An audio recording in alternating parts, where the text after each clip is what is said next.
অধ্যয়নের ইউটিউব চ্যানেলে তোমাদের সবাইকে স্বাগত। আজকে আমরা বোট এন্ড স্ট্রিমের উপরে বেসিক কনসেপ্টটা বুঝে নিয়ে কিছু অঙ্ক তোমাদের সামনে তুলে ধরব। তো দেখে নাও, ফার্স্টে কনসেপ্টটা বুঝে নাও, তারপর দু একটা অঙ্ক করে দেখিয়ে দেব। তো কনসেপ্টে হচ্ছে, ফার্স্টে আমরা যদি একটা রিভার ফ্লো করছে ধরে নাও, তো রিভারের যেদিকে ফ্লো করে সেটাকে আমরা বলবো ইংরেজিতে ডাউনস্ট্রিম। ডাউনস্ট্রিম কি বলবো ইংরেজিতে? ডাউনস্ট্রিম। বাংলায় যদি এটাকে বলি স্রোতের অনুকূল। স্রোতের অনুকূল, স্রোতের অনুকূল। তাহলে যখন নদী যেদিকে বয়ে চলেছে সেই দিকটাকে আমরা বলবো ডাউনস্ট্রিম বা স্রোতের অনুকূল। ঠিক তার উল্টো দিকে যদি আসতে চাই তখন সেটাকে বলা হচ্ছে আপস্ট্রিম বা স্রোতের প্রতিকূল। স্রোতের প্রতিকূল, ঠিক আছে? তাহলে একটা হচ্ছে স্রোতের অনুকূল, আরেকটা হচ্ছে স্রোতের প্রতিকূল। ধরে নাও এর উপরে একটা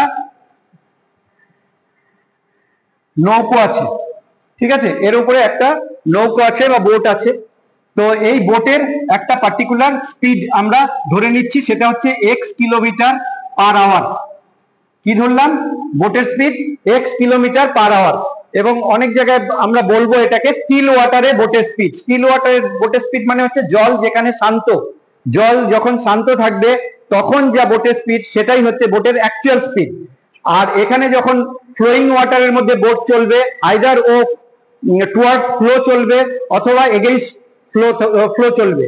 টুয়ার্ডস ফ্লো যখন যাবে তখন বলবো ডাউনস্ট্রিম, এগেইনস্ট দ্য স্ট্রিম যখন চলবে বা এগেইনস্ট দ্য ফ্লো যখন চলবে তখন হচ্ছে তাকে বলবো আপস্ট্রিম। আচ্ছা, এই নদীর যে ফ্লো সেটাকে আমরা যদি ধরে নিই যে y kilometre per hour, y kilometre per hour, তাহলে আমরা বলবো যখন ডাউনস্ট্রিমে যাচ্ছে কোনো নৌকো তখন তার স্পিড হবে হচ্ছে এক্স প্লাস ওয়াই। অর্থাৎ সে এখানে নদীর স্রোতের যে অ্যাডভান্টেজ, নদীর স্রোতের যে স্পিডটা রয়েছে সেই স্পিডের অ্যাডভান্টেজটা পাবে। সেই অ্যাডভান্টেজ পেয়ে ওর স্পিড হবে হচ্ছে x plus y kilometre per hour. আর যখন আপস্ট্রিমে যাবে তখন আপস্ট্রিমে ও অ্যাডভান্টেজ পাবে না, উল্টো রেজিস্ট্যান্স পাবে। নদী ওকে ঠেকানোর চেষ্টা করবে, যেন তখন স্পিড কমে যাবে, তখন সেটা হবে হচ্ছে x minus y kilometre per hour. এই গেল। এইবার এই নদীর অনুকূলে বা স্রোতের অনুকূলে যে স্পিড সেটাকে আমরা যদি এ ধরি, এ ধরে নিই, আর নদী স্রোতের প্রতিকূলে যে স্পিড সেটাকে আমরা যদি বি ধরে নিই, তাহলে এখান থেকে আমরা একটা বোটের স্পিড এবং স্ট্রিমের স্পিড পেতে পারি। তাহলে speed of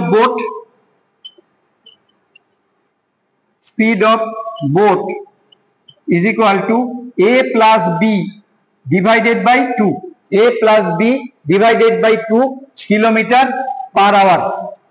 R speed of stream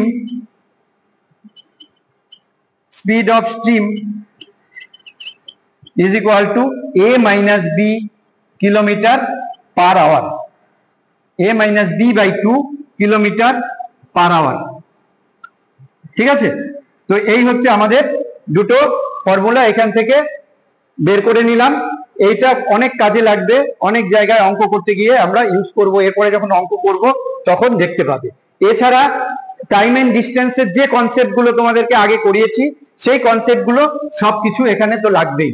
আর শুধু বোট এন্ড স্ট্রিমের জন্য এই দুটো কনসেপ্ট এখানে তোমাদের লাগবে। এবার নেক্সট আমরা কয়েকটা সাম করলে তোমরা বুঝে যাবে যে এই যে ফর্মুলাগুলো দিলাম এগুলো কিভাবে ইউজ হচ্ছে। ঠিক আছে, চলো এবার সাম করি। এইমাত্র তোমাদেরকে বোট এন্ড স্ট্রিমের কনসেপ্টটা দেখালাম, এবার আমরা একটা অঙ্ক করতে যাচ্ছি। তো ফার্স্ট এই সামটাকে দেখে নাও। তো ওই কনসেপ্ট দিয়ে শুরু হবে অঙ্কটা। A boat running downstream covers 24 kilometre in 4 hours, covers 24 kilometre in 4 hours, 24 kilometre যাচ্ছে 4 ঘন্টায়। while for covering the same distance, একই ডিস্টেন্স, সেম ডিস্টেন্স আপস্ট্রিমে যখন আসছে তখন 6 আওয়ার্স টাইম নিচ্ছে সেই আপস্ট্রিমে আসতে। এবার বলেছে what is the speed of the boat in still water, still ওয়াটারে তাহলে বোটের স্পিড কত।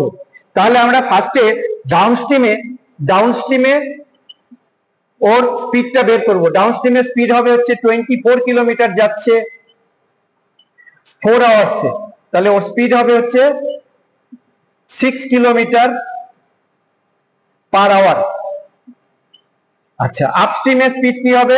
আপস্ট্রিমে সেম ডিস্টেন্স ও পার করতে টাইম নিচ্ছে হচ্ছে distance same, that is 24 kilometre, সেইটার টাইম নিচ্ছে হচ্ছে 6 আওয়ার্স ডিভাইডেড বাই 6 আওয়ার্স, তাহলে হচ্ছে তখন 4 কিলোমিটার পার আওয়ার ওর স্পিড হচ্ছে। তাহলে একটা পেলাম ডাউনস্ট্রিম স্পিড, আর একটা পেলাম আপস্ট্রিম স্পিড, তাহলে দুটো স্পিড পেয়ে গেছি। একটু আগে ফর্মুলা দিচ্ছিলাম, আমাদেরকে এখানে কি বের করতে বলেছে? Speed of the boat. তাহলে বোটের স্পিডের ফর্মুলা দিয়েছিলাম a plus b divided by 2। তো আমাদের কাছে এটা হচ্ছে a আর এটা হচ্ছে b, তাহলে a প্লাস বি করবো, তার মানে 6 plus 4 divided by 2, that is 10/2 is equal to 5 kilometre per hour. তাহলে আমাদের বোটের স্পিড হবে হচ্ছে 5 কিলোমিটার পার আওয়ার। এখানে আমরা অপশনে কাউকে পাচ্ছি না, তাহলে নান অফ দিস আসবে অপশন। 5 kilometre per hour. এটার মধ্যে the speed of a motor boat to that of the current of water is 36:5। তাহলে একটা মোটর বোটের স্পিডের সাথে কারেন্ট বলতে এখানে ওয়াটার কারেন্টের কথা বলা হচ্ছে, ওয়াটারের স্পিড বলা হচ্ছে, সেটা হচ্ছে 36:5 আছে। The boat goes along with the current. Along with the current যাওয়া মানে হচ্ছে কি? ডাউনস্ট্রিম যাওয়া। অ্যালং উইথ দ্য কারেন্ট মানে হচ্ছে ডাউনস্ট্রিম যাওয়া, তাতে টাইম নিচ্ছে হচ্ছে 5 আওয়ার্স 10 মিনিটস। তো এখানে কোশ্চেন করা হচ্ছে it will come back in, এটা ফিরে আসবে কত সময়ে? দেখো এখানে রেশিও দিয়েছে, রেশিও হচ্ছে একটা হচ্ছে বোটের স্পিড, তার রেশিও হচ্ছে বোটের স্পিডের রেশিও হচ্ছে 36, আর হচ্ছে স্ট্রিমের স্পিড সেটা হচ্ছে 5। তো রেশিও দিয়েছে, আমরা রেশিওটাকে ইচ্ছে করলে ইগনোর করে বলতে পারি যে এইটা 36 কিলোমিটার পার আওয়ার আর এটা 5 kilometre per hour, km per hour. তো তাহলে পরে আমাদের যখন ডাউনস্ট্রিমে যাবে তখন স্পিডটা কি হবে? আমরা জানি ডাউনস্ট্রিমের স্পিড হয় হচ্ছে বোটের স্পিড প্লাস স্ট্রিমের স্পিড, তাহলে 36 প্লাস 5। এবং ডাউনস্ট্রিমে যাওয়ার সময় টাইম কত নিচ্ছে?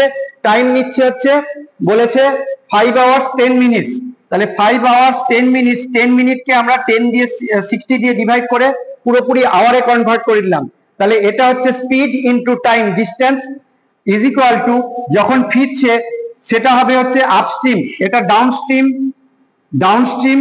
আর যখন ফিরছে সেটা হচ্ছে আপস্ট্রিমে হবে হচ্ছে 36 মাইনাস 5, এবং আপস্ট্রিমের টাইমটা চাচ্ছে, তো টাইমটা আমরা জানি না, let the time be t. তাহলে স্পিড ইনটু টাইম ডিস্টেন্স, যেহেতু একটা পোর্ট থেকে আরেকটা পোর্টে যাচ্ছে আবার ফিরছে, সেই জন্য এই ডিস্টেন্সটা সেম হবে, সেটাকে বেস করে আমরা দুটো ডিস্টেন্স সেম করে দিলাম। এখান থেকে আমাদের এই টাইমটা বের করে বলে দিতে হবে।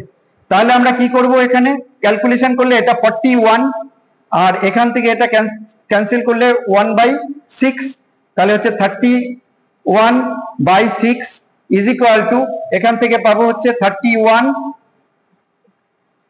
Into T. তাহলে এবার টি এর ভ্যালু ফাইন্ড করতে হবে। তাহলে টি এর ভ্যালু হবে হচ্ছে, টি কে এপাশেই রাখি, তাহলে 31 এদিকে আসলে তাহলে 41 ইন্টু 31/6 ইন্টু 1/31, তাহলে 31 ক্যান্সেল হলো, তাহলে টাইম বেরোলো হচ্ছে T is equal to 41 divided by 6। যদি আওয়ার মিনিটে কনভার্ট করি আমরা, তাহলে আওয়ার মিনিটে 6 6 36, আর হচ্ছে 5/6, এই যে 5/6 আওয়ার, এটাকে 60 দিয়ে মাল্টিপ্লাই করে এটা 10 পেলাম, তাহলে পাচ্ছি হচ্ছে 6 আওয়ার্স আর 50 মিনিটস। বাস আমাদের শেষ হয়ে গেল অঙ্ক। দেখে নি অপশনে কোথায় আছে 6 আওয়ার 50 মিনিটস, অপশন সি তে আছে 6 আওয়ার্স 50 মিনিটস। তো our answer is 6 hours 50 minutes. আশা করছি সবার কাছে ক্লিয়ার হয়েছে।